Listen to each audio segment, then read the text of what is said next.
الفاظ میں کر لو توبہ، لیکن پہلے تو ایک شرمندگی اور پشیمانی آئی اور پھر انہیں اس کے لیے معاف کر دیا گیا۔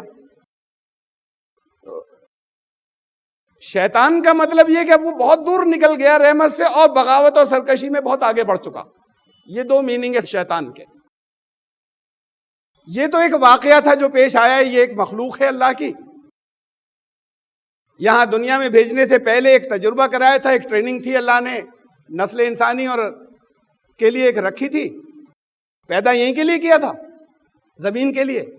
جب ابھی پیدا بھی نہیں کیا تھا تب کہا تھا فرشتوں سے وَإِذْ قَالَ رَبُّكَ لِلْمَلَائِكَةِ إِنِّي جَاعِلٌ فِي الْأَرْضِ خلیفہ، مجھے زمین میں بھیجنا ایک۔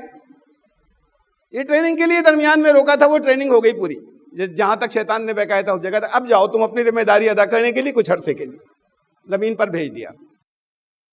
سزا کے طور پر نہیں بھیجا تھا، یہ عیسائیت کہتی ہے سزا دے کر بھیجا تھا، کہ گناہ کے نتیجے میں یہاں پر زمین پر بھیج دیا، پیدائشی گناہ لے کر آیا۔ اب ہر بچہ گناہ گار پیدا ہو رہا ہے۔ اسلام کہتا ہے کہ اسے پیدا ہی زمین کے لیے کیا تھا، کسی خاص ذمہ داری کے لیے پیدا کیا تھا اللہ نے۔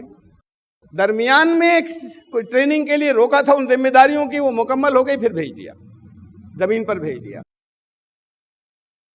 یہ تو تھا ایک واقعہ جو پیش آیا سچ مچ۔ اس میں ایک بہت اہم بات ہے، یہ جو الفاظ استعمال کیے گئے ہیں، چونکہ صفات ہیں، یہ ساری شیطانی صفات انسان کے اندر بھی ہیں، سب ملکوتی صفات بھی انسان میں ہیں، جو فرشتوں والی صفات ہیں۔ لقد خلقنا الانسان فی احسن تقویم، ہم نے انسان کو بیسٹ مولڈ کے اوپر بہترین سانچے ساخت پر بنایا ہے۔ ثم رددنا اسفل سافلین، اور پھر اس کو بہت گہرے سب سے نیچے گر سکتا ہے وہاں گرایا۔ اللہ یہ انسان کے اندر یہ دو چیزیں رکھی کہ نیچے سے نیچے بھی گر سکتا ہے اور سارے فرشتوں سے اوپر بھی اٹھ سکتا ہے۔ یہ دونوں چیزیں اللہ نے رکھی تھی اور اس کے بعد پھر زمین پر بھیجا۔ اب انسان جو ہے وہ کتنا اونچا اٹھ سکتا ہے اور کتنا نیچے پستیوں میں جا سکتا ہے، یہ اس چوائس کے ساتھ میں، اس اختیار کے ساتھ انسان کو بھیجا۔ تو یہ شیطنت انسان کے اندر ہے، یہ صفات جو شیطان کے اندر تھیں، یہ دو چیزیں رکھی ادھر راغب ہونے کی انسان نے۔ فَأَلْهَمَهَا فُجُورَهَا وَتَقْوَاهَا، انسان کو پیدا کیا، پھر اس میں الہام کر دیا اللہ نے، اس میں الہام کر دیا فجورہا و تقواہا، اس کا فجور، اس کی نافرمانی بھی اور اس کا تقوی بھی، یعنی یہ دونوں صفات اس میں رکھ دی کہ بہت نافرمان بھی ہو سکتا ہے اور بہت متقی بھی ہو سکتا ہے۔ ان دونوں طرف بڑھنے کا رجحان انسان میں رکھ دیا گیا۔ تو انسان کے اپنے اندر شیطان ہے، انسان کے اپنے اندر ملکوتی صفات ہیں۔ تو یہ ایک کشمکش ہے جو قرآن میں بیان ہوئی، بڑی نفسیاتی اس کے اندر اس کے پہلو ہیں اور اس کے پھر قرآن نے حل دیے ہیں۔ انسان کے اپنے اندر ایک ابلیس ہوتا ہے، جب کسی چیز سے وہ اللہ کی رحمتوں سے کہیں نا امید ہو جائے، تو جب وہ نا امید ہو جاتا ہے تو پھر کیا کیا چیزیں آتی ہیں اس کے اندر۔ یہ مختلف موقعوں پہ جو قرآن نے اس قصے کو بیان کیا ہے، اس کے مختلف الفاظ سے اور ان کی مختلف آیات سے بہت سی چیزیں نکلتی ہیں۔ میں بہت خلاصہ یہاں پہ صرف رکھ رہا ہوں، پورے سبجیکٹ کا وقت نہیں۔ جب مایوس ہوتا ہے اللہ کی رحمت سے کیسے مایوس ہوا؟ یہاں کچھ بہت سے اپارچونٹیز ہیں انسان کے پاس، کسی جگہ کچھ ناکامیاں آئیں، کسی جگہ اسے یہ محسوس ہوا، یہ سب ابلیس اور آدم کے واقعے کے پر کو نظر میں رکھیں کہ آگے تو مجھے جانا چاہیے تھا، یہ مجھے پیچھے کر دیا گیا۔ کسی جگہ جب اسے یہ محسوس ہوتا ہے میری جتنی صلاحیتیں تھیں اس کے حساب سے تو مجھے اوپر ہونا چاہیے تھا، جس جگہ میں ہوں اور میں اس جگہ آ نہیں پا رہا ہوں۔ جب خواہش اور حاصل میں گیپ بڑھ جاتا ہے، میں چاہتا تو اتنا ہوں لیکن مل نہیں رہا، اور خود مستحق سمجھتا ہے اپنے آپ کو، تھا مستحق میں، تو اللہ نے کہا نہیں تھے تم مستحق۔ جب ابلیس سے کہا یہاں بڑائی کر رہے ہو اپنی، تم چھوٹے ہو ابھی اور تم بڑے سمجھ رہے تھے اپنے آپ کو۔ یہ چیزیں، یہ ٹینڈنسیز، یہ رجحانات انسانوں میں آتے ہیں، ابلیسیت ہوتی ہے، اور پھر ان رجحانات کی وجہ سے مایوس ہوتا ہے۔ یہ مایوسی اب ہماری جو ماڈرن سائیکولوجی نے بتایا کہ جب یہ چیزیں آتی ہیں کہ ناکامیاں آتی ہیں اور وہ اس کا ذمہ دار دوسروں کو سمجھتا ہے، یا یہ حالات کو سمجھتا ہے کہ مجھے کسی بہتر جگہ ہونا چاہیے جو کچھ میں کر رہا ہوں اور مجھے رکھا گیا پیچھے، جو حالات نے پیچھے کر دیا یا کسی شخص نے پیچھے کر دیا، مجھ سے کسی بڑے نے پیچھے کر دیا.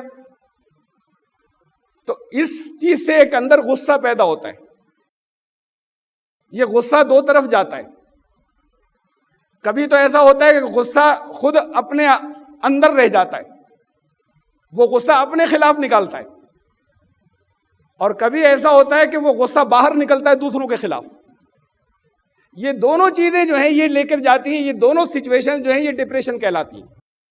بہت بیماری ہے، بہت عام ہے آج کل. یہ سارا ڈپریشن قرآن نے بیان کیا، یہ سائیکالوجی نے جس کو ڈیٹیل کے ساتھ میں الگ الگ نام رکھیں، ان الگ الگ ان کیفیات کے، ماڈرن سائیکالوجی نے. لیکن پہلے تو یہ بیماری کہیں ہوتی نہیں تھی، اب بہت عام ہو گئی.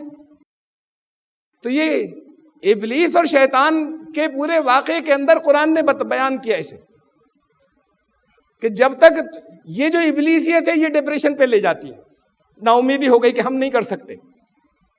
اب اس کے نتیجے میں جو غصہ آتا ہے وہ ڈپریشن اور بڑھا دیتا ہے اگر اندر گھوٹ لیں، اور وہ محسوس نہیں ہوتا ہے، وہ بھی ڈپریشن ہوتا ہے اگر وہ غصہ باہر نکلنے لگے، اندر کو نہیں گھوٹے تو دوسروں کو نہیں محسوس ہوتا ہے، لیکن وہ ایک دوسری کیفیت ہوتی ہے ڈپریشن جو دوسروں پر نکلنا شروع ہو جاتا ہے.